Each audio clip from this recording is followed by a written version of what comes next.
It's SINA. She ruckus. Deadbeat. Let's go, let's go, let's go, let's go. You ain't a killer, boy. Stop. I hear you yelling stacks on deck. All right, everybody, welcome to the Big Llama Show. I'm the Big Llama.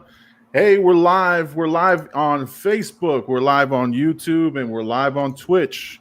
So if you're watching this on a rebroadcast or a recording, make sure you hit the like and subscribe.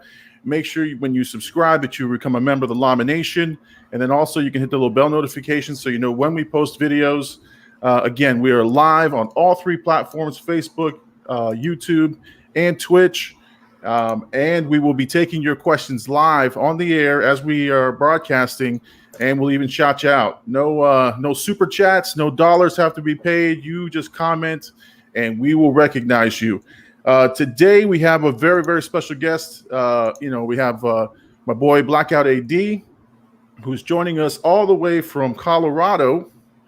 I'm down in Florida. It's 10 o'clock at night. In Colorado, what time is it over there, man? It's 8 right now. 8 o'clock. Yeah, all 2 right. hours behind. Man. All right, here, what we're going to do before we get started is a couple of things. One thing I do want to shout out, I want to talk about just real quick, because we're going to get into Loki. Loki's going to be our main topic that we're going to cover. Big Disney Plus series, and there's a lot of spoilers and things. So this is a spoiler show. We're definitely going to talk about spoilers, our thoughts. So if you haven't seen Loki, that's what the first half of this show is going to focus on. Okay, so let's talk about something here. Now, before I get started, I want to do something because I'm starting to feel the community accepting me on YouTube and accepting me in different ways. Now, I'm small potatoes. We got about 77 subscribers right now. We're trying to build our base, which is fine. Rome wasn't built in a day. I know I got to pay my dues. So we're working hard. We're putting out content. We're pushing out different videos. And what you'll find in all my content is me being upfront and honest and giving you an honest reaction on things. So one thing I wanted to shout out is this channel called BTV Mashup. And what they did was this particular YouTuber takes reaction videos or reactor videos and basically splices them and does this really, really neat thing where when you're reacting to the trailer, all of the YouTubers are sort of focused in on the same time. It's a big garbled mess when I looked at it because I didn't understand, but it was just amazing to see how all of our reactions were sort of in sync, right? When there was a moment when the trailer blew up or did something amazing, all of us did the same reaction. So it was neat to see. Now he's done this for about 2 or 3 of my videos that I've posted. So yeah. I just want to give him a shout out to BTV Mashup. Thank you so much for hooking me up with that. Now, the other thing, and this is just listen, I like I said, I'm realistic about my things. I went and on this BTV Mashup, I noticed I was sitting next to, or not sitting, but like I was spliced right next to Tyrone Magnus, which is a giant YouTuber who does reactions and reaction videos. And I started watching him probably a year or 2 ago.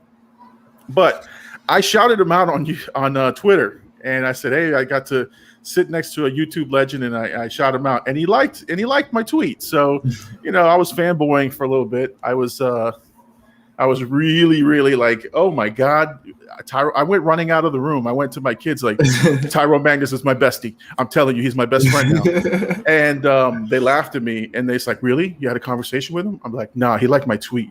They laughed me out of the room. So anyway, and this other group here, late to the party, they were one of, and they have, I think, 20,000 subscribers, 30,000 subscribers. I mean, they're growing. Great channel. They're one of the few YouTubers that actually interacted with me and have written me back and have constantly sort of given me their opinions on things. So late to the party, got to shout you out again. Really, really good. It's I think a husband and wife or they're partners, and they do the same thing I do. They react to movies. They do movie reviews. Very, very entertaining stuff. So they also wrote me on this thing here. So let me see here. One thing. That's what I wanted to show everybody. That's living proof right there. I'm right next to a giant. I told my kids I've arrived. I'm next to Tyrone Magnus, and we're both reacting to the same thing. And I just want to note that my picture quality looks a little bit better than his. So anyway. All right. And you can see the big llama show in it too. That's right. That's right. A strategically placed product there. If you look at this picture, there's some heavy hitters on here. Like there's the Real Rejects. They got about 800,000 subscribers. I watched them a lot for the Mortal Kombat. I've watched them. I've watched them for a couple of years now, and I've seen them grow. Very, very entertaining. This lady, I don't know her name, but I think she inspires a lot of hate. There's a lady about 3 rows down. I don't know if you can see my mouse here. Yeah. I forgot her name, but man, either you love her or you hate her, and I try to stay away from that type of heat. Those guys from Late to the Party are right next to me on my left.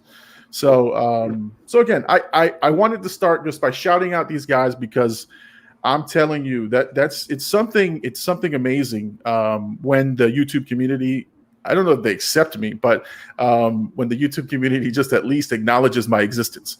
So it tells me I'm on the right direction. I'm in the right path. So I mean, go ahead. To be honest, for somebody who, you haven't been doing this crazy long, to get into to get into a matchup like this, that means they had to have found you somehow. So that's dope.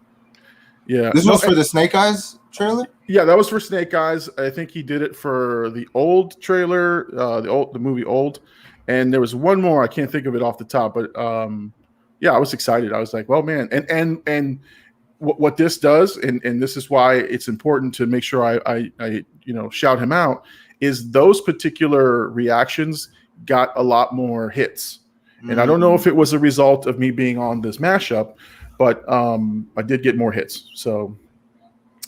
Now, I do see we have a couple of viewers. So if you're viewing us right now and you're live and you want to hit us up in the comments. Let us know. We'll be taking questions throughout. We've got some topics we're going to discuss, but if you're interested in getting shouted out, hit us up in the comments section and let us know what your thoughts are. And if you have any questions or anything, we'll be happy to address them. And we'll plug you right here. We'll make sure that you're noticed there on the at the bottom of the screen. All right. So the big news this week. Let's transition into our next main topic, which we're going to talk about. Our main topic is Marvel's Loki series. And for those of you who have not seen Loki, definite spoiler warnings. Make sure if you don't want it spoiled for you, at least this week's episode, you need to tune out now. Go, get off of the stream. If you're watching this recorded, stop now. Maybe fast forward a little bit. But we're going to talk heavy spoilers on Loki. So let me cue up Loki here. AD, what are your thoughts so far on the series? On the series, honestly, the first episode has to be one of the best first episodes of any series I've seen in a very long time. Like captivating and like kind of keeps you guessing on like what's coming next and what's possible in this universe, because there's a lot. We're going to get into it, but a lot of things that we kind of knew as Marvel fans that they kind of like changed now. You know what I mean? And it just begs the question of what else is going to be we thought was prevalent and like very much alive in this universe. We could find out that it doesn't really mean as much as we thought. Well, and that's what I said in my non-spoiler review, is that there's a danger here that they're biting off a lot more than they can chew. It's very ambitious. It's huge. The subjects that they're going to tackle and the way they're going to weave in the next series of movies is going to be great. But there is a possibility that they, trip over before they hit, they score the touchdown, they're going to trip over the line. But I agree with you. It's one of the better first opening, episodes that I've seen in a very long time. WandaVision was slow to start. Yeah, slow on the uptake, and so you had to wait for the big payoffs. They were still entertaining. I just didn't get the concept at first, but now in a rewatch, I get it. And then Falcon and the Winter Soldier, I think from a perspective of the movie quality, like jumped right into the action. So Yeah.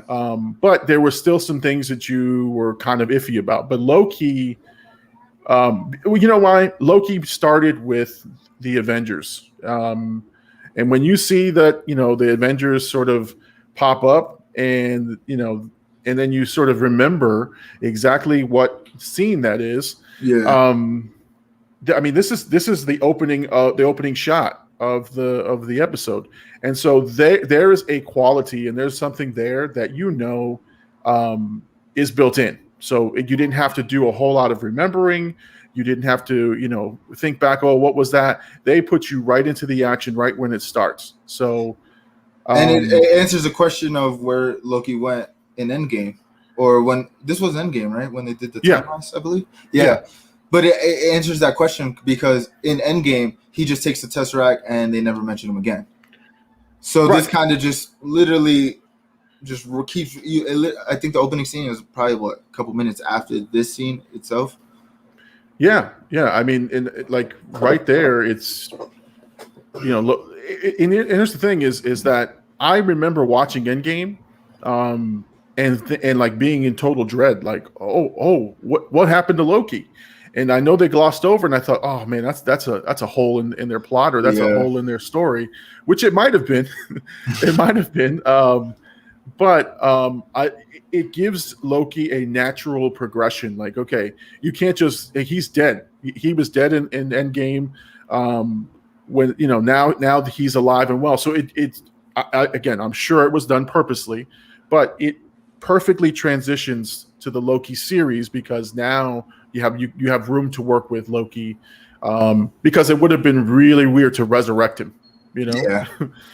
So it was probably the best way to bring him back, and it's probably the smoothest way to bring him back, to be honest. Yeah, and like I said, and the thing about Loki is, and the one thing I had to keep reminding myself is that this isn't the Loki who you've now seen through a series of movies. This is the old Loki who still has those devious ways, and so there's a lot of growth that he has to go through, even in this series. For you to even trust him to be at that same level Loki that he was in Endgame, because and it was and they did a masterful job of reminding you of that in the series, that he hasn't experienced this stuff yet. So I mean, and then he takes the Tesseract and he's just he's a master with it, but which now again, so this transitions to we go from here right into some new material, right? So you go right into meeting the TVA and some of the agents and everything else. So I found it to be fascinating, and I was just captivated. I didn't know what these guys were. They just showed up out of nowhere. But when they said we need to reset the timeline and set down the charge, I was hooked. I was like, oh no, where's this going? Where's this going? Now I am confused on when they put the charges down, what does it reset the timeline, like destroys it, or it just like reverses it to when? I guess maybe before that moment. Maybe, and that's another good question, and that's probably what a lot of Marvel heads will be, talking about all this week is what exactly does it mean to reset the timeline? Like, did Loki never land there, and the people are like, what they do, like a Men in Black, and erase the memory. But I think I think what was really cool is that now I start to think about, because they call them a time variant, right? Yeah. And so now I think about other time variants, right? Gamora, the other Nebula. Yeah. Are they time variants? Even though they addressed the Avengers, I know they said the Avengers were supposed to do that, but. I think they cleaned up that whole thing with that statement that the Avengers and what was happening in those movies were supposed to happen under the guise of who is the leaders of the TVA? Oh, it was it was a lizard. Those lizard people. We got to look that up, man. Yeah, we gotta look that up. Let me see. It said it was the lizard people, or it was three people. It was three. I'll let you look it up because I do have another thought here. Yeah, go ahead. So again, the TVA thing was great world building for sure. And what, for those that know the comics, better than I do. Remember, I'm if you know my channel, I'm just a regular guy who watches these things and is entertained. I listened and read comics as a kid, but I don't know the lore as well as some of the other people. But instantly hooked about this TVA and this new world that they're building. And just knowing that there are other time variants out there. And I did see that there was some mention that Peggy Carter, Agent Carter, was a time variant. That it's a theory, and someone says that they saw her in the background or something. Yeah, right? like when he first arrived into the TVA, the first person you see is like a time variant police, like trotting her right behind her, and it kind of did look like her. Right, which begs to the question is Captain America, Steve Rogers, is he a time variant? And is that why she got caught? Man, you could go 100 million directions with this thing. Yeah, which is what I was afraid of. Right, and Marvel is not lazy in terms of their writing but it is so much convenient plot devices that can be instituted. Right, again, if you want to bring Agent Carter back with Steve Rogers, now it's their time variant, episodes, right? I don't know. It's a dangerous, sort of opening to have. I think because I found out that the writer of this, Michael Waldron, he wrote this, and he's also writing, or he wrote the final script for Doctor Strange. Oh, okay. So I think this show has I honestly think they're gonna lead us into Doctor Strange with this show and explain why, quote unquote, the multiverse is going mad. You know what I mean? And they're called the Timekeepers, who created the. That's right. TVA. That's right. The Timekeepers. There's 3 of them. That's right, and they're I think known to be like the gods and everything like that. They basically took the multiverse and put it, or how they explained it, which I thought the propaganda and the cartoon side of the TV was so creepy. Yeah, but it was. It was really well, but it was creepy. I was like, I would be terrified if I was, because they're arresting you, then exactly. They're kind of like they vaporized some dude who was kind of a douche the whole time, and they just like.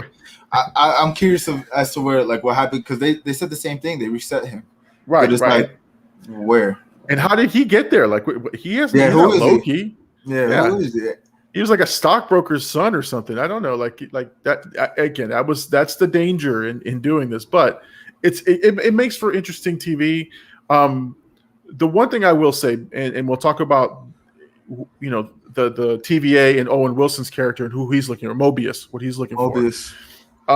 But from I always look to my wife and my kids to sort of gauge what will be the reaction to the public, right? And my wife basically said, look, if this is going to time travel, and because she's a casual fan, she's a fan, but she's a casual fan. So I sort of looked to her to say, okay, what's the casual fan sort of looking at? And she said, if there's going to be time travel and they're going to be fixing timelines, and I'm going to have to pay attention and figure out who's who, I don't want to watch this series, or it's going to give me a headache. And that's the danger. Now, again, a little bit more deeper, the new rock stars, Eric Voss, all those guys, they're going to have these crazy breakdowns with everything in there. And for the big Marvel, heads out there, they're going to be for Marvel theories. It's going to go crazy. God. It's going to be WandaVision times 10, because WandaVision, I've never seen more people engage in theories than with WandaVision. So I think this show opens that kind of can of worms, because like you said, there's they can literally do anything and explain it through these variants. Because I think even like in WandaVision, Quicksilver.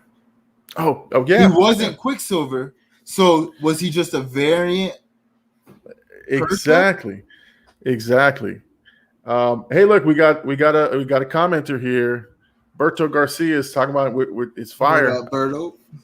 Berto. All right. Yeah. Hey, Hey, we appreciate the love, Berto. That's what we're talking about. We're engaging with our people. So any comments you have along the way, let us know.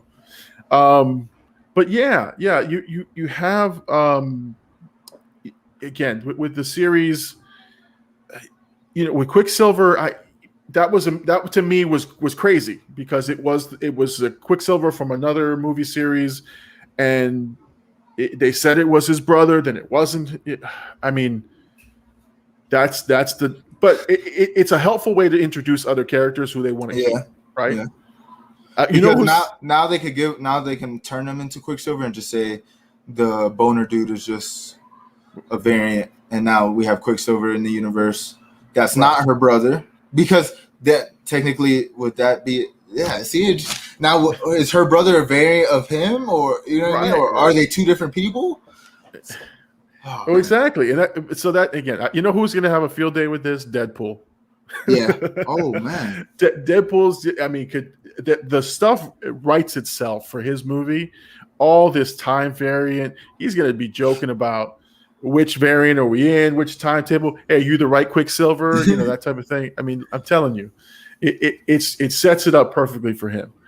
All right, but what we'll transition to is this part of Loki, which again, so part of the series that the episode, they're looking for someone who's killing agents, TVA agents, right?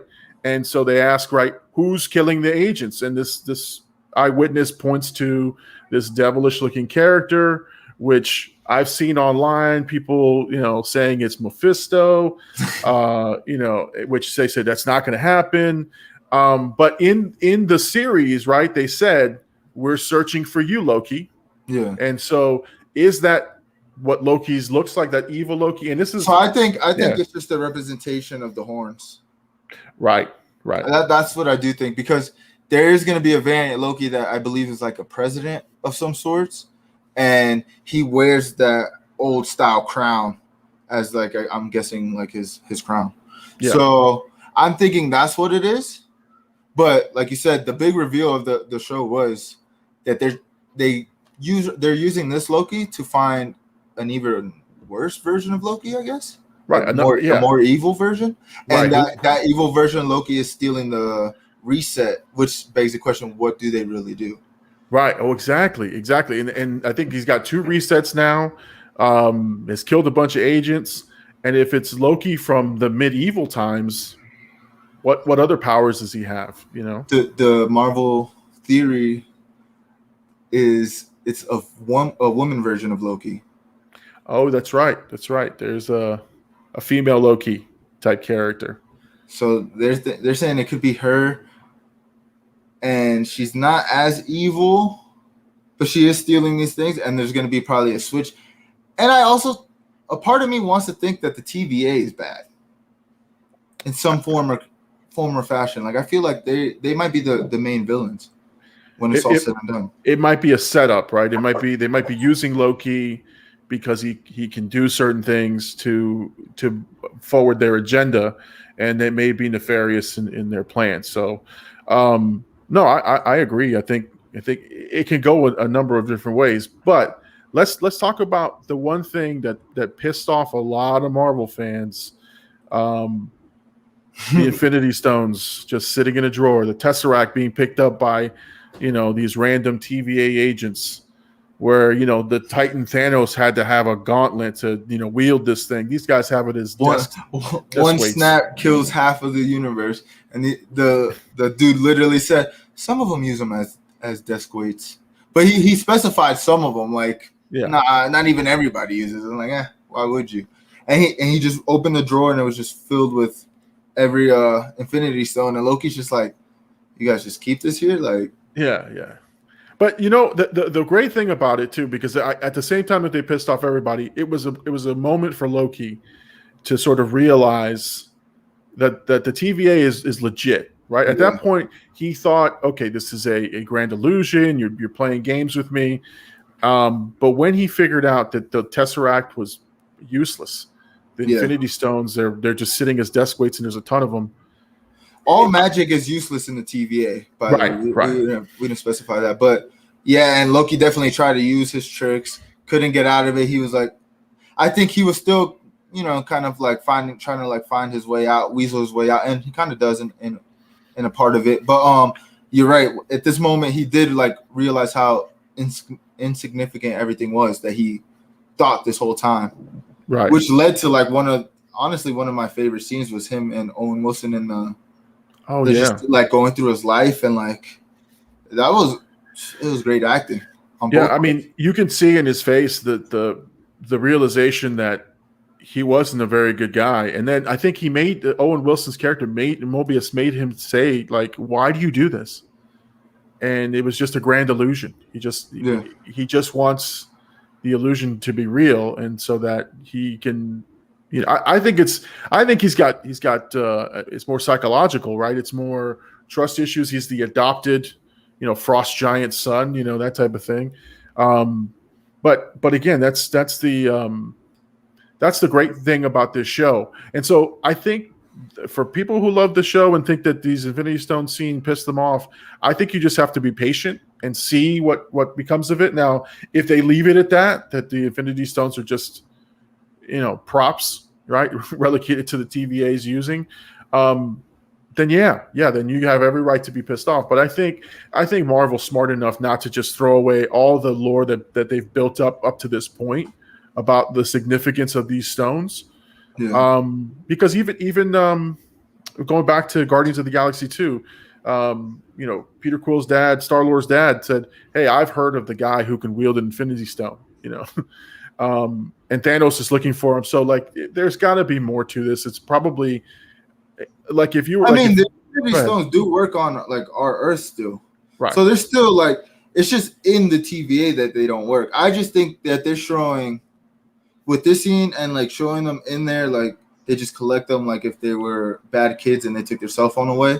I just feel like they're just showing you that in this world they don't matter, but they also can just put them back. Like if a Infinity Stone gets destroyed in their timeline, in a certain timeline, and that can cause a variant, so they could just throw one back, and it will solve that problem. That's what I'm thinking from it. I don't think it's really necessarily that these are useless. I just think in the TVA they're useless. Plus, they showed like the TVA is huge. It's a whole world, because they showed like some Star Wars looking scene where it was just like flying cars and like big buildings. So like, there's way more to the TVA than they showed even in this first episode. We just saw like interrogation room pretty much for the most part. Yeah, and that's what I was saying about the world building. Really, really gets me pumped to see what else the TVA is going to look like. What other characters are in there? You could do an entire series in that TVA world if it's real and if it's legitimate. But again, there's so much to digest in this first episode, and that's the greatness of the episode. Why we say it's one of the best episodes we've seen to start off a series, because there's so much generating in your mind of what can possibly happen. Right? Where is this story going? How does this affect the existing timeline? What are they talking about fixing the timeline? How do you the Chargers? All that stuff just sort of builds up. Now, the one great thing about the twist, right, that they gave you was when they revealed that they need Loki to find Loki. And so there was this nice scene, and I'll put the image of that scene right at the end, an ominous-looking character who's in the fire, and we're led to believe, based on the direction and the way that the thing was going, that is the Loki that they're looking for. But it was kind of a brutal scene as well. I mean, she killed like 5 of the agents with that fire. Right, and lit them on fire, right? Like alive. Like way to go, Disney Plus Family Entertainment. We're lighting people on fire. But if you know Star Wars, they light people on fire all the time, so anyway, but no, but this is the greatness of this particular series, and this episode is the cliffhanger at the end. This is why the weekly, churning out these on a weekly basis and not giving you enough to binge this is why it's there, because they have cliffhangers and they have things to keep you talking, content generators like us. People like us who want to talk about something on a Sunday. It gives us now we got 6 weeks of this.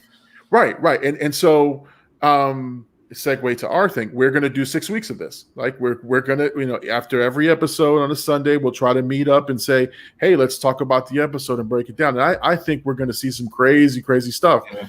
But again, this is why this works. If they didn't have these cliffhangers, if they wasn't an interest in the, and I think they knew that. I think they knew the fan base has an interest in creating theories and talking about what's next. So it gives that buzz again, that water cooler buzz. If in the old, olden times prior to streaming, right? That was the way that a show kept or it grew its fan base. Yeah. Is at the end of an episode or a series, like a long time ago, Survivor, right? When it first came out. Now they've got like 30-something seasons. But when Survivor first came out, that's all you would talk about. Yeah. All week long at the water cooler or with your friends at school or whatever. Hey, you see such and such got taken out? Oh, I can't wait till next week. Same thing with Loki. It's like when I saw this image and then they went to the credits. Yeah, I was like, no, come on, we got. No. And then I knew what I had to do. I was like, I got to do a reaction on this stuff. This is amazing. And they gave us an hour this episode because it's very inconsistent on the other shows of like how much. But that goes to what we were talking about last week. Scheduled TV, like as dope as it is to have Netflix and we can binge a whole season of something. I think scheduled TV trumps everything because it gets like you said, everybody talking, it gets the internet talking, it gets people engaged with it, and it just makes the ride that much. You know what I mean? You go along with the story as opposed to just finishing the story in one day and then moving on the next. You know what I mean? 2 weeks later, you don't even talk about it. But for 6 weeks, we're gonna have conversation. We're gonna throw ideas at each other and like you said, create content.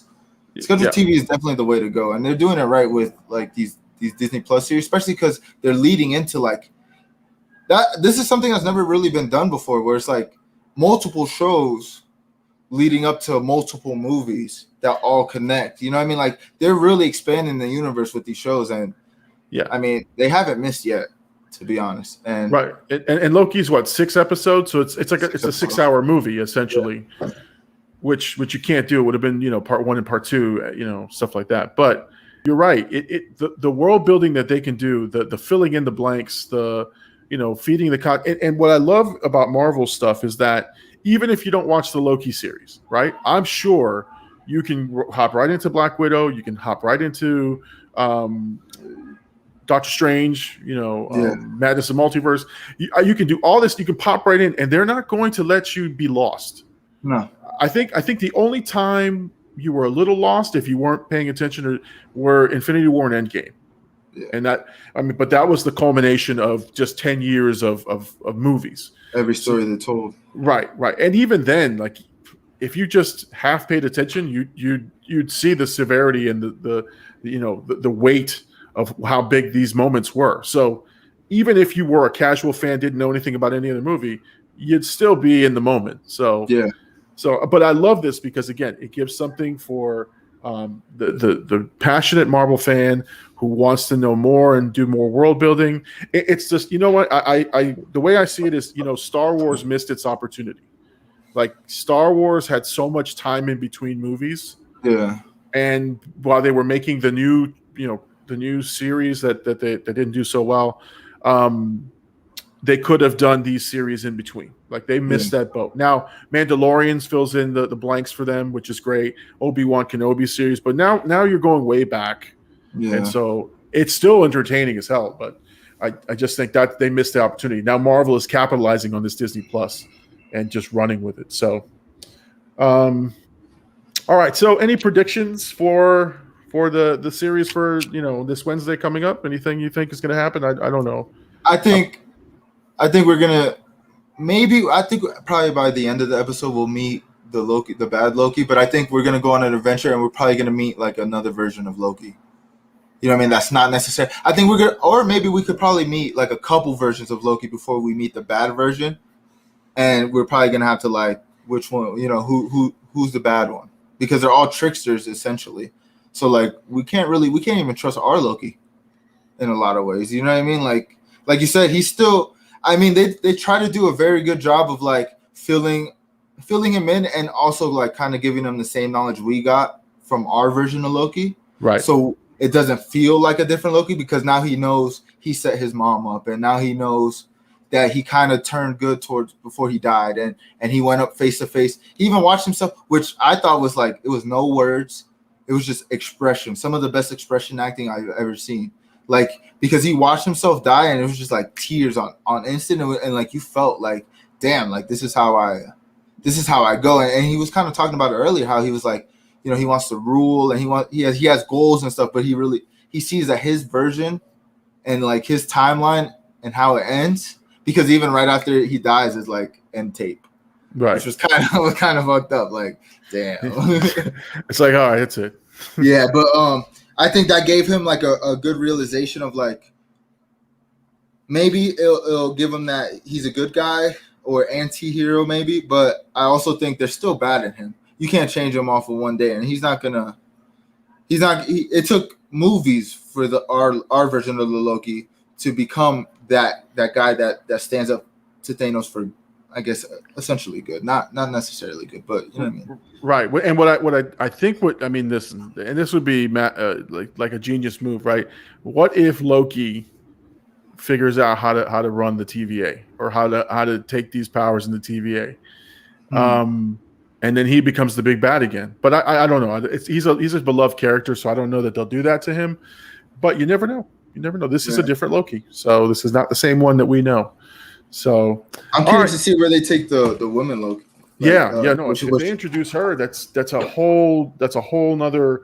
Which she's supposed to be another character in, I think, the Thor movies, and this is going to be a variant of her as Loki. So it's like, what are they doing? Like, right? That means they can do literally anything.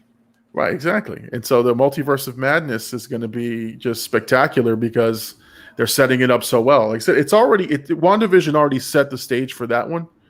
This is just going to put it on steroids. Well, what makes it exciting is that the writer for this is writing that, and if he could do that for one episode and continues it for the next 5, who knows where the multiverse of madness, and it's supposed to be a horror movie. Oh man, it's like we're in, as Marvel fans, we're in for a big treat the next coming months, like with these shows and these movies that are going to come out. Well, yeah, I think there's 4 movies this year, 4 or 5 movies, which to me, I'm loving it. I'm eating it up. So, I know Black Widow's ticket sales went on sale, I think today or yesterday. So you can already buy your Black Widow tickets. I'm going to get on it early because I do want to go see it in IMAX. So I will be on that. All right, what I'll do here is, I'll just say, look, if there's anybody watching this on the replay, hit us up in the comments. Let us know what you think about the Loki series so far. What are your favorite moments? What did you think about the Infinity Stones? And who do you think that ominous character is at the very end? All right, that's our Loki discussion. Let's talk about something else, and let's transition over to something that I want to share with everyone is Masters of the Universe Revelation. Now, if you guys don't know, AD and I do differ in age by 20 some odd years. He's the younger guy. I'm the old veteran. And so He-Man and the Masters of the Universe is more my cup of tea. It's my thing. It's what I played with as a kid. And, I'm sure when AD was born, Masters of the Universe had been off the air for at least 20 years. So my father was like a big collector of like Marvel. This is why I'm so into the Marvel and like nerdy stuff. But he was a collector of a lot of toys. He had a lot of He-Man toys. And I never honestly, because they never gave us I'm kind of excited for this and kind of not because of what I found out. But I was kind of excited as like, wow, now I get to actually learn about He-Man and like watch it in my own lens and like put my own thoughts to it. And who knows, maybe I'll be a fan of it like my father was. But like, they definitely have the toys around. Like they all, I have the power. I've known it since I was young. I just was like, I'm never watching that. So listen, so the funny thing is that if you know the history of this series, it's that He-Man was created strictly to sell toys. There was no intention of filling in the details in the background. It was the adventures of He-Man, and if they said, "Look, that's a cool looking vehicle, we're going to produce that and make it into a toy," or they had a toy in mind and they drew the concept for it. And so some of the stories when you watch the He-Man series, so for example, I'll give you a good example. Transformers. Yeah, that was a well thought out history story that became a toy phenomenon, right? He-Man, again, was strictly made to sell toys, and they sold the shit out of those toys because listen, they had like 16 versions of He-Man. I probably had 12 of them, right? The most genius thing that they sold toys is that He-Man and his alter ego, his Clark Kent, right, Prince Adam, they were both huge, giant, buff guys. So if you didn't know Prince Adam was He-Man, it's kind of stupid, right? Like the guy's just wearing a purple shirt, and that's the only difference between him and He-Man, right? So, anyway, so again, I was excited for this one, and the reason I wanted to cover it on tonight's show is because it got the most hits out of any reaction I've ever done. So. Yeah. I noticed that. But before we get there, I want to shout out. This is my sister. My sister is commenting. Tony says here, the movie Masters of the Universe in the 80s was badass. And yes, it was. And I know we watched it until that VHS tape broke. Yeah, love that movie. And thank you for the love and support, Tony. I appreciate it. So, yeah, keep those comments going. What did you think about the trailer itself? So, all right. So, listen, the trailer to me was amazing, right? I did a rewind. So I watched it. I gave a reaction, and I said I gotta watch it again, and I reacted again. And I loved it. I loved it. It was, and you know what it was is that it gave the nod to all the things that we loved about the series, including the 80s music. Right? Yeah. They put I Need a Hero in the background, which anybody who was from the 80s knows that's like the soundtrack of soundtracks to get you hyped for the the only thing they could have done better is put the Rocky theme in the background, and that, we would have melted at that point. No, but honestly, I'm intrigued by the anime style. Yeah. And to me, because I love anime, my sister loves anime more than I do. She was a huge anime head, but that style is more conducive to getting other eyes on this particular property. So the anime style just had me roped in. So yeah, I love the trailer. The trailer was amazing, and it got the most hits on my thing. So I know that for sure I'm going to be checking out the series. The one thing I am afraid of, though, is that if you don't know anything about the series, it is just another Netflix show. Yeah.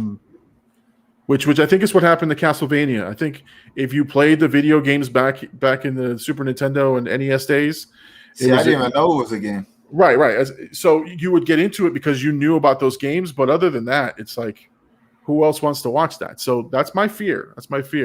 Now, I do know that Mr. Kevin Smith was the he's the showrunner. I guess he's producing the series, and he's helping. And supposedly the head honcho at Netflix is a huge He-Man fan. Yeah. So this is why it's like a passion project, and they loved it. And they put some money into it. So my fear is that Kevin Smith does oversell a lot of things. He's a fan just like we are. Yeah. He's a passionate fan. The difference is he has money and resources, and he has millions of followers and subscribers who listen to him and will give him a lot of, they'll listen to what he says. And unfortunately, some of the stuff that he's hyped isn't as good. And that's my fear, is that he said, look, if you remember the old series, you're going to love this one. And I know that you were telling me before we started that the show is actually not He-Man's show, but it's Tila's show. It's her revelation. Who is she to He-Man? I think so. There was Man at Arms, which is the yellow and green guy, and he that's I think his daughter. So she'd always be a bodyguard to Prince Adam, which was technically He-Man. Yeah. So and he didn't need a bodyguard, but so again, that's my fear with this is with Kevin Smith, sort of hyping the shit out of this thing. It might fall flat on its face, but at the very least, it looks beautiful. It looks amazing. The colors were vibrant. I mean, like you said, the anime style. Honestly, I enjoy what they're doing with like they're trying to bring like the anime style to like a new age thing. I enjoy that. I like how it looks, like the aesthetic, because it kind of feels like a moving comic book, at least to me. Yeah. The same thing that I was telling you about, like Spider-Man, Into the Spider-Verse, how that felt like a comic. This kind of felt like I was like flipping through a page of a comic. So it looked very nice. Yeah, no, it's visually stunning, and that's great. Will the story hold up? So I did listen to an interview from him, and he basically said he was giving away the story. He's like, look, it takes place right after the old series, and up until the first half of the first episode, you're in that world, in the old world. Simple story, simple thing. He goes, but things get deep, and the revelation piece is what goes dark a little bit in the show, and that's what brings you some more character. Let's see, another comment. Watch Tusk. It's Kevin Smith's idea. Yeah, Tusk. I didn't watch Tusk, but I saw what the Tusk character looked like, and it was horrendous. Google that movie, and you Google what that guy looks like. You know why it didn't do well and it didn't make no money. I mean, that's a bad idea by Kevin Smith. So if the show does follow like the Tila character, and however, I mean, I'm sure they have like, if it does go that direction, they have a story behind it. Will you still like it as much, do you think? Or are you watching it for the nostalgia of like He-Man? And I'm really honestly, He-Man's a pretty one-dimensional character. Mm-hmm. I mean, he's the hero because he's the hero, right? He's got the special power. But I'm going to give it a shot. But I do know if He-Man isn't prominently featured a lot, it's going to lose a lot of people. People aren't going to be very happy about it. Now, the good thing is two things, right? And we'll talk about who plays Skeletor in a second. But the He-Man transformation that they showed in the trailer was to me the goosebump moment, because that whole I have the power thing and the way that it was happening is they showed a Prince Adam who looks like a normal dude. Doesn't look like a muscular, overbuilt guy, and that he transforms into this muscular figure when he wields the sword and he calls for the power, which is a great way to fix that story element that people really, really, sort of like laughed at in the 80s. And we, as kids, we knew like, hey, that's Prince Adam. Like stop it. He even has the same haircut. Like, stop it. But Skeletor, this is the thing. Skeletor, I think he's increased in popularity recently, because of he was so cartoonishly buffoonish, like, and the insults, right? I saw a video. There's a whole Skeletor's best insults, and it's like, you sniveling baboon. And it's like, but that's how funny he was. So now they have Mark Hamill voicing Skeletor, and so to me, it sounded like his old Joker characters that he's done, and so I'm not gonna listen. I love Mark Hamill, and Mark Hamill is a great voice actor. I just don't know if he'll have the same comedy in there. It seems that they're taking it a little bit more serious, and that's the thing about Skeletor, is that he's not the best villain. He doesn't get away with it. Like, each episode ended with him and his henchmen screwing it up. So I don't know, and that's part of the charm of the show. So I mean, they can't. It's like, how can you? Because from what I hear, or what I'm gathering from this, it's like it was kind of like a cheesy show, and like you said, it was made to sell toys. So I don't think they really cared about story. But like this one seems like they're probably gonna care about story. And like story arcs and stuff. So it's gonna be hard to have that kind of comedy and like those kind of like remarks. Now, if he can't, Mark Hamill is somebody that can do this because he's a great voice actor. I mean, he did the Joker in the Batman animated series. Yeah, and that's one of my favorite anime series ever.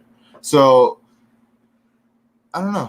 I'm curious to see because, like I said, I'm gonna watch this with like brand new eyes. Like I don't know anything about this. You know what I mean? Everything I'm gonna learn is from this show pretty much. So it's gonna be dope if we do have discussions about it to see your perspective and my perspective on it.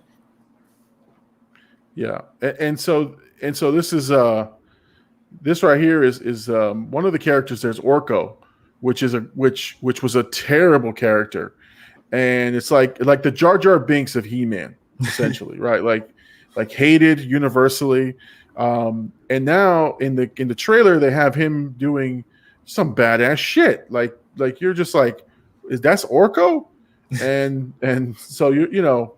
And then this is what you were talking about before. We were mentioning that Tila was the main character there in the center. It's her story. It's the revelation. So what I read and what I saw from an interview is that what if, and this is how they look at it, it's like, what if, because she's the one person who didn't know that He-Man was Prince Adam. The sorcerer knew, the man-at-arms guy knew, everybody else knew, but she didn't know. So they say that the revelation is her finding out that he is He-Man. And that's an interesting story. It's an interesting way to look at He-Man. But again, how far can you go with that story with her? That's and it makes sense because if they are carrying over from the older show and this is just a continuation, then that would be a dope storyline because now they gives it a reason for them to have this show. But once she finds out, then that's where it's going to be like, where do they take it after that? At least what I'm thinking. Yeah. All right. So not a whole lot more that we can cover. I mean, the trailer was like 2 minutes long and there's a lot of stuff to sort of digest. And a lot of it is speculation right now. So, you know, again, I wanted to make sure that we talked about it because, again, one of the top hits on my channel, guys really, really liked it. I loved the trailer. I watched it twice and I watched it probably 3 or 4 times over after that. But again, there's some skepticism there. We'll see if Kevin Smith can deliver. So again, if you're rewatching this, make sure you give me comments about what you thought of the Masters of the Universe Revelation trailer. Did you like it? What do you think of what's going to happen with it? And is Kevin Smith selling us a bill of goods that's going to pay off? Or is it just going to fall flat on his face? So let me know in the comments what you think. All right, let's move on to the next topic. And I know there was a big fight night last night. And we're talking about UFC 263. Yep. Now, we're not talking about that social media fight thing that happened the other night. I don't know if you caught that. I seen clips of it. It was so I know we're going to talk about UFC. I just wanted to bring up that the TikTokers versus YouTubers is nonsense. It was hilarious because like there was actually people bleeding and stuff. Like I mean, there was kids in there like you know once they got punched and they started bleeding, like what am I doing? Why am I doing this? I listen. I'm a YouTuber. Invite me to the fight, right? Let me go on a fight. I'm a big dude. I'll take somebody out. But I kept thinking about that. I was like, you know, these guys have tons of money. And listen, these are the guys who make this content that's just ridiculously rich content, which, you know, they've got these crazy shows. They do these wild stunts. What are they doing fighting each other? What are they doing, you know, trying to be the UFC? So anyway, I want to just comment how ridiculous that was. I don't want to get into a whole lot of it. They're really just following the Paul brothers, but the Paul brothers can actually fight, and they seem like they want to fight. You know what I mean? Like they have it in them. You don't go 8 rounds with Floyd Mayweather if you don't have something in you that you know what I mean? Like a normal person's going to quit in that situation. So they're just doing it for the money grab. It's kind of ridiculous. And the one thing I watched, the guy quit. Kenji, that's his name. He's probably got like 10 million subscribers.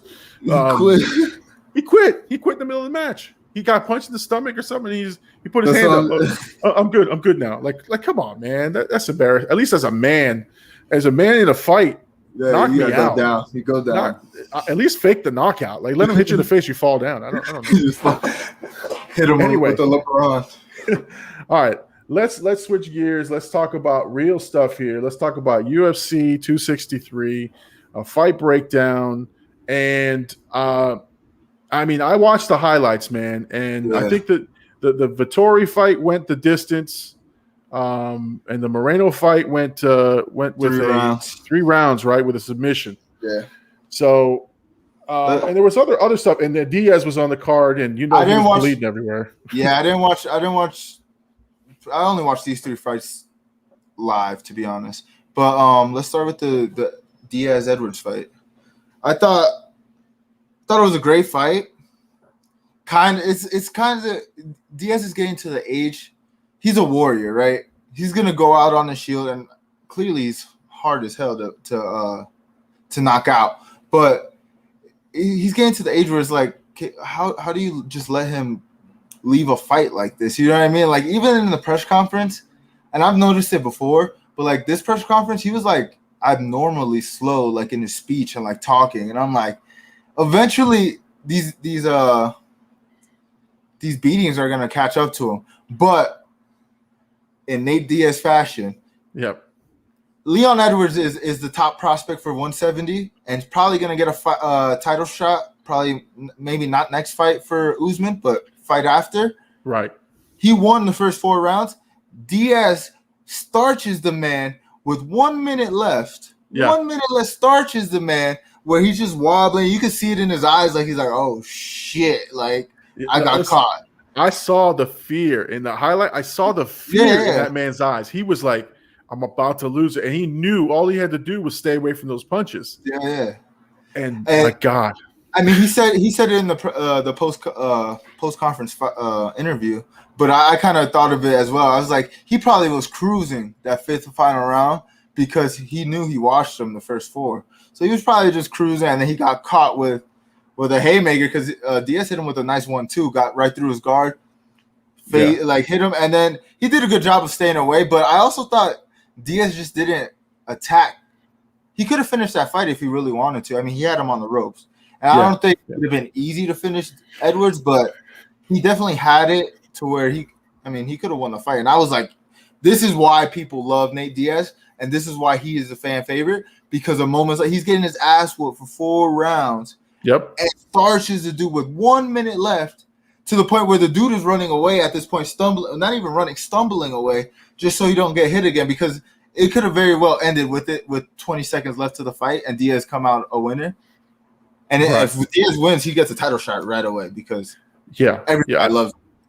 I mean, I think Diaz ran out of steam. I think in watching the highlight, I think he ran out of steam. He was just as gassed as the other guy, but not that he didn't smell blood, like because that's all he can smell is blood all over his face. But no, Diaz, I don't think had a lot left in the tank. But when he stunned the guy, that's his opportunity to just go balls to the wall and just started pounding that guy because that guy was scared. Yeah, that guy was scared to lose that match. He had a lot riding on it, and Diaz had nothing to lose. Edwards even said he's like, because I think his last fight he poked somebody in the eye unintentionally, but it stopped the whole fight. And prior to that, I think he was like on a 1.5 year layoff, like he couldn't get a fight for whatever reason. So he was like, "What is my luck? I'm going 4 rounds. I'm you know what I mean? I'm cruising to a victory, and then I get stunned." I'm like, bro, if I would have lost this fight, like, who knows what would happen to his career? Because like that's got to be disheartening. Like you're cruising, but like I said, it just shows Nate Diaz and his brother are made of different something. Yeah, no. Listen, those guys have something in the tank that I don't have, man. Because I'm bleeding. I'd be like, oh look, I'm bleeding. That's it. I'm done. Time out. You know, unless it's a street fight, then I'm going all out. But I'm going to get knocked out. That's it. That's another way out. Yeah. So no, that was amazing to watch that last sequence for him. I just that's the exciting part of Diaz. You're right. It just makes the show that much better for him. And that's what sells tickets, man. The blood, the carnage, the late last second sort of fury. I mean, you could feel the crowd and the energy just get behind Diaz. The energy in that building was crazy. And like you don't really notice it.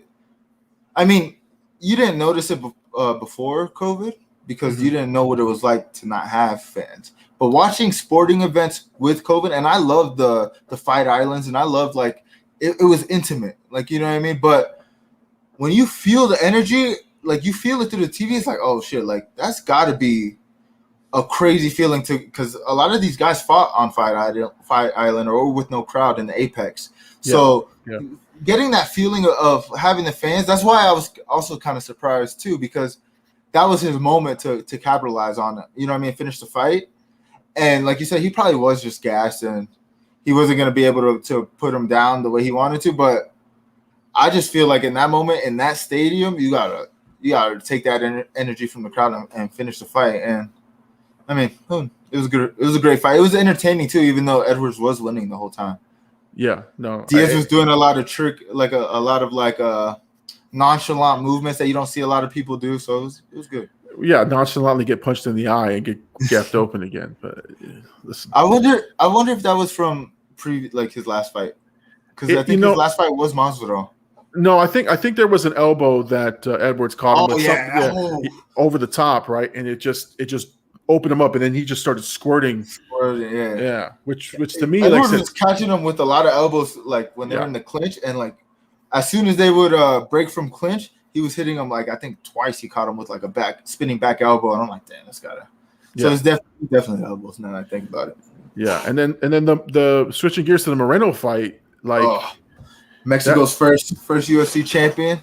The emotions were there for that guy, and I'm happy for something like that. I'm happy when a guy who's fought hard to get to where he is finally gets the payoff.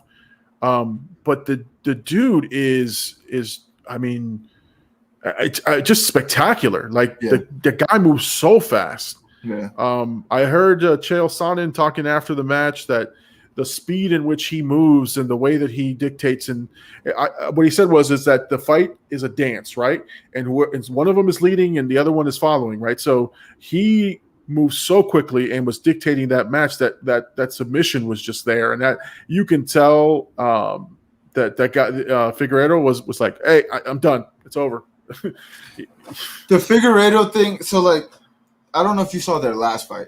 Oh yeah, but their last fight was probably one of the better fights you'll ever see. It was like fight of the year, right? Yeah, for sure. It ended in a draw, and that's why we got this rematch.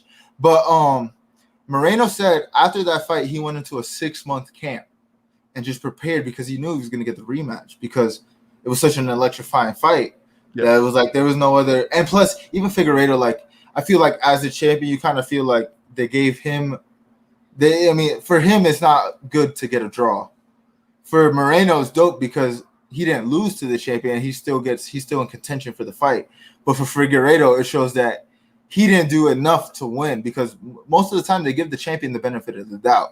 Right. So I think it put a lot of pressure on Figueiredo, but also there's a lot of talk about his weight cut. Like I think he weighed in 40 seconds right before his timer was up. Yeah. And like what got super emotional.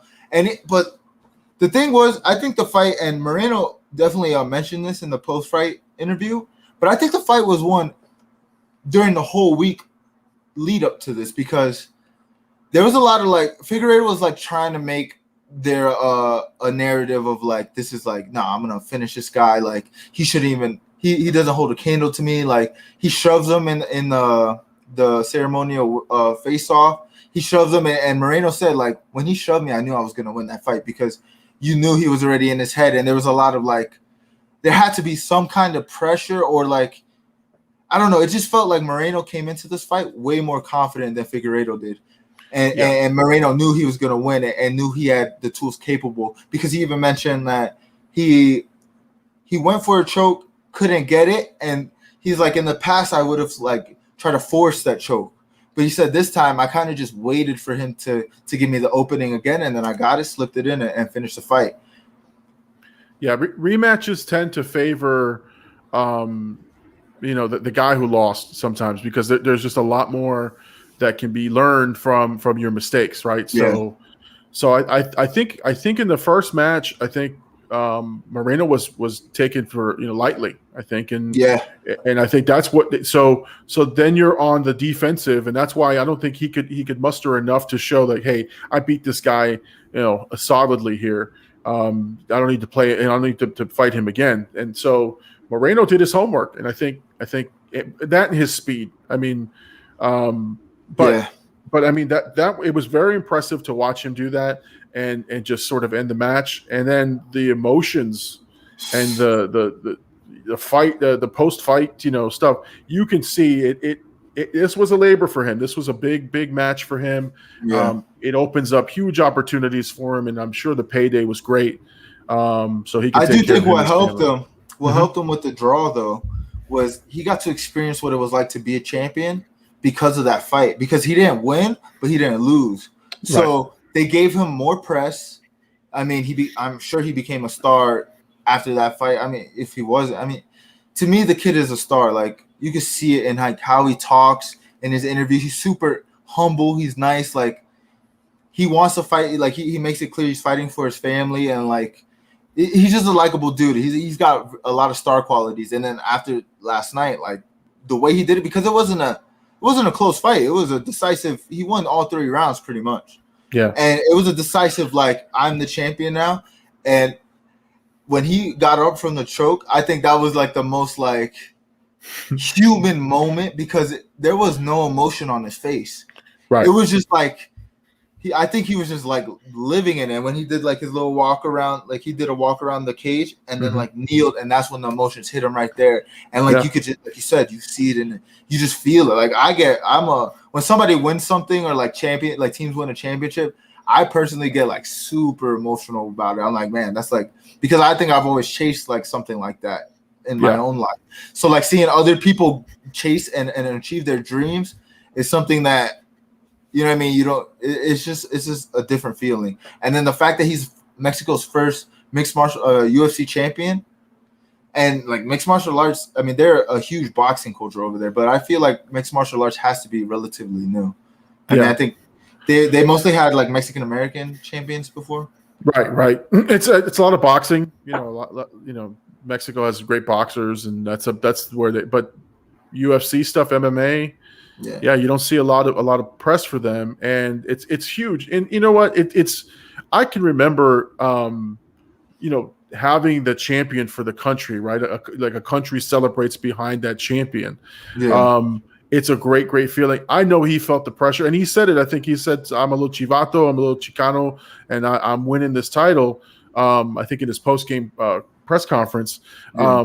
So it's definitely, he knows where he came from.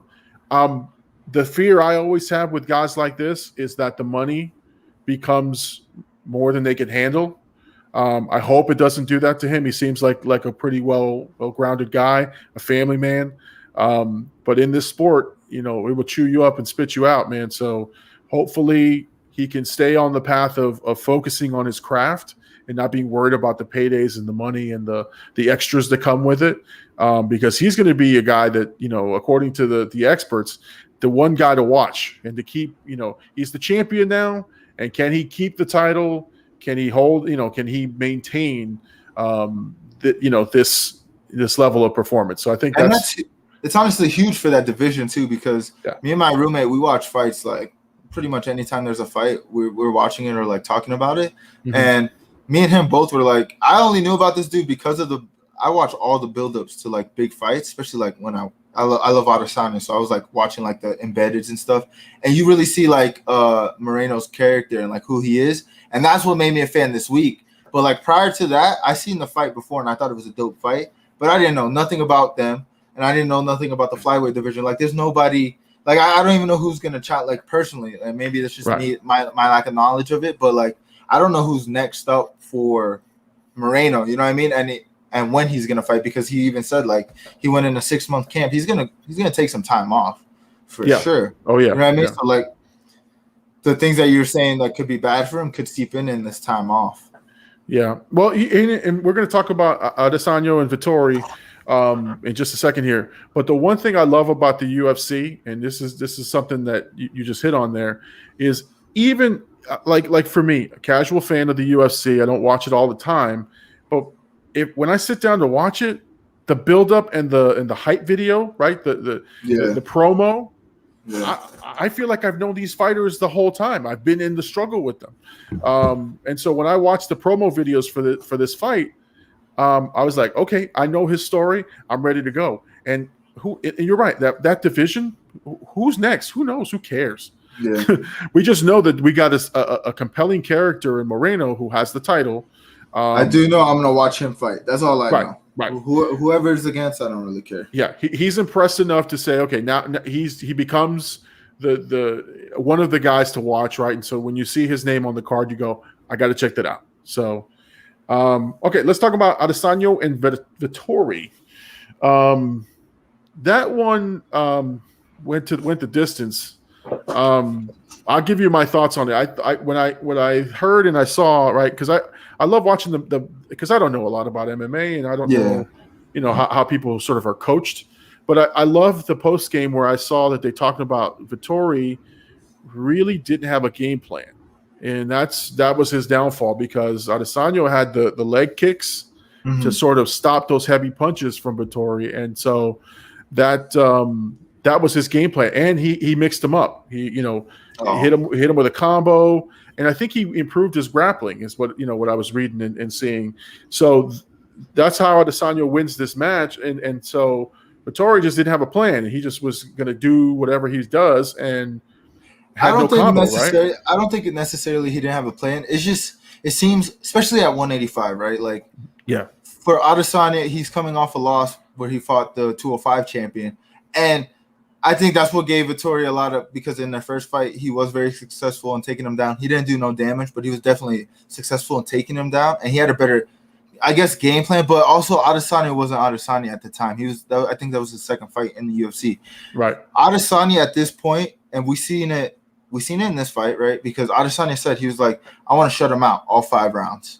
He's like, either I finish him, which Vettori seemed like a durable guy. And he was taking Adesanya's best shots. And those leg kicks, like you said, were definitely affecting him. And a normal person is gonna, it's gonna affect him. So it just shows who Vettori is. But I think Adesanya's skill stops people in their tracks. I don't think that he didn't have a game plan. I just think he couldn't find the openings to execute his game plan, and Adesanya was picking him apart the whole fight. Yeah, I think Adesanya when he was grappling, we got taken down, he was able to get out, and so I know he struggled with that the last match with him. And so that was an improved part of his game. Yeah. And you're right. The drop in weight, the weight change thing is huge. Now, I know there's a lot of speculation that Adesanya will move up again and fight again for the title. But it's going to be a while. They said he's got to pack on some pounds. They got to build up muscle. But, I don't mind that fights go the distance. I want action at the end, and so sometimes that's the disappointing thing when they go to a split decision like that. So, it was a one-sided fight for the most part. Yeah, I mean there was one skip. My bad. I'm sorry. Oh no, go ahead. No, I was gonna say that there was one moment where Adesanya was kind of in trouble where Vettori almost got a rear naked choke, and I was working at the time, so I turned away from my screen. And then looked back and saw him in the position of the rear naked choke. And in my heart, I was like, oh no, this is how it ends. But by the time I finished that thought, Adesanya I'm assuming they were sweaty at that point. I believe it was the 4th round. But he just slips out of it, turns around, kind of chokes him a little bit. And at that point, it was over for Vettori. I don't think he had even he knew there was nothing I could do. I had his back and I had him in a choke. Yeah. And he just slipped out like nothing. You know what I mean? So it was a one-sided fight, and Adesanya went out, did what he did what he said he was gonna do, and even at the end, Vettori was like, "I feel like I won that." No, bro, you didn't. You weren't close to winning that. Not even close. But something about the UFC and this fight is, it's great to just go back to normal, and the fight itself. They were great matches. They were great fights. Lots of great moments. And we talked about it early on. The hype and the fight. The fight feel. The big fight feel was back. Yeah. And I know these guys felt it. I know that us watching it at home, we can hear it and we can feel it, just sort of seeing it happen. And so this is what the UFC was missing. And this is what the UFC does so well is, again, selling every single fight as being the big fight to watch. Yeah. I mean, again, I'll say it for me. I am not actively watching UFC all the time.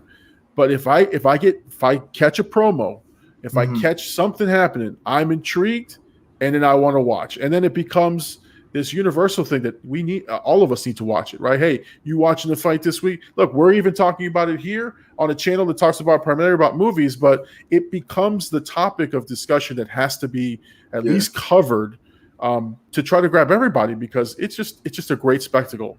Now, again, the 3 fights that we covered, I feel were excellent fights. They were all really good. Yeah, they're all great. Some of the undercard stuff, and I feel really bad because some of the undercard stuff is really good. And you usually see the undercard guys on the greatest knockouts and the bloodiest matches, because those guys go to war because they're trying to fight for that top spot. Yeah. And so again, the Diaz match delivered on the blood that I was looking for. The Moreno match delivered on the feels, the feels, and the surprise ending and just the spectacular finish. And then the Adesanya fight was a little bit lackluster, compared to Moreno's fight. But it's still a big fight. It still shows that he's the champion. And now we're left in speculation land to see which fight will he take next. Will he stay at that weight, or will he increase it to the next level and fight for the championship there to become a double champion? So we'll see on that. All right. Any other thoughts on UFC 263 before it was a great fight card. But I do want to touch on real quick.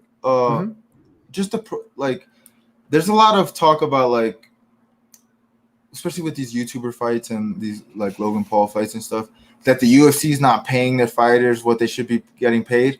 But they're not taking into consideration that the UFC is, like you said, if you catch a promo, 9 times out of 10, it's good enough to catch somebody's attention and get them interested enough in the fight, especially if people are talking about it. But they do so well of promoting, like you said, all their fighters. The whole card had their stories out there.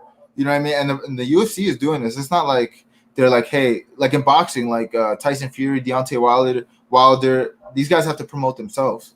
They got to go out there themselves and promote it. But the UFC is just creating the narratives for them. Right. And really making people stars by their promotion, by putting them in the right positions. They're giving you good fights, and it's not fights that are what will keep this guy undefeated, but it's fights that are hey, this is a good stylistic matchup, and the fans want to see it. You know what I mean? They're giving you fights like that. So I just think they're doing a great job with that aspect. And it warrants maybe they're not paying out, but they probably have a higher cost of running their business. Yeah, I mean, listen, it's a barbarian sport, and it's not for the weak at heart. And so these guys will put their bodies on the line. And whatever the payday is, some guys will command the money. Other guys are just hungry for the position, right? So it becomes what normal life is, which is if you're willing to do this for whatever the payday is, then that's who they'll take. But once these guys become big stars, they pay the top stars really, really well. Not as well as some other sports. And that's as you should. And that's the thing. They're still promoting these guys. These guys are stars, but they're still giving them that backing. You know what I mean? It's not like they're becoming stars and it's just all right, well, now you bring us the viewers. You know what I mean? They're still trying to build them up even more. Right. I think one hand washes the other. Right. I think in the early days, the star power had to be there because the sport was not what it is today. Yeah, you needed your Chuck Liddells, your Tito Ortizes. Right. You needed those guys to be the stars, and that's why those guys could command a higher salary. You had a Brock Lesnar in there later on. You had a Kimbo Slice who made his way in there. They were looking to build the brand and continue to grow. I think at this point in the game, they build the stars. Yeah. Right. And their promotion machine is so good that it doesn't matter if you're a nobody. And you're moving up in the ranks. You're a good fighter. You put on a good fight. They're going to promote it, and your story is going to be compelling to someone. I mean, Moreno, You know what I mean? Right, Moreno's a prime example of that because it's like he got cut. Actually, I found out that he got cut 3 years ago from the UFC. 3 years ago he got cut, and now he's a champion. It's like, but and I mean, obviously he had to put in the work. He had to have the good performances. I mean, it's a little luck, not luck, but like he got into one of the best fights at that weight division, I'm sure, in the history of UFC. You know what I mean? And like, and he rose to the occasion. Yeah. And now he's reaping the benefits of what the UFC does for people, and he becomes a star because people like him. But not only do people like him, the UFC is getting people's eyes on him. Right. So he's gonna make money now. Moving forward, he's the champion, and they're gonna make him a top billed guy, and so money's coming his way from other areas. So hopefully he can cash in on that. One last thing about so the UFC fight was great. I do want to mention again that YouTubers versus TikTokers thing, just a complete abomination of boxing. And it was right in my backyard, right in Miami. I mean, look, they didn't even have the foresight to put it in an indoor venue in Florida. In Florida, on an evening where you had thunderstorms and they had rain, they had it was just a ridiculous thing. But the Floyd thing, I think as well, it rained a little bit. Yeah. I mean, but listen, YouTubers out there, if you guys want to invite me to fight, I'll go for the big payday. Invite me. Anyway. All right, I think that's all we have to cover. We had a little bit of audience participation, which was great. I was really, really excited to see that we had some viewers. We were streaming live again on Facebook, YouTube, and Twitch. So if you're watching this on a replay, go over to the Big Llama Show on YouTube. Hit that subscribe button. The more subscribers we get, then we can monetize this channel. I'm on Twitch once in a while, and I'm going to try to do some gaming, but I am not a gaming guy. In fact, I'm probably the world's worst Call of Duty player, and so if I get on there, I may embarrass myself. Make sure good content. Yeah, listen, I may lose viewers at that point. That's how terrible I am. All right, and then on Facebook, I got lots of fans on Facebook, and we appreciate the love. But again, make your way over to the YouTube channel, hit that subscribe button, and that way my YouTube videos will appear more on your feeds. And if you like my videos, hit that bell notification. AD, any last thoughts before we end the program? No, I thought this was a great show, and I can't wait to do it next week for Loki episode 2. All right. So listen, hit us up in the comments. Let us know what you think. Once again, this is the Big Llama Show. All right, we're going to be out. Let me hit up my theme music. Here we go. It's in the she ruckus. Deadbeat. Let's go. You ain't a killer boy, stop. I hear you yelling stacks on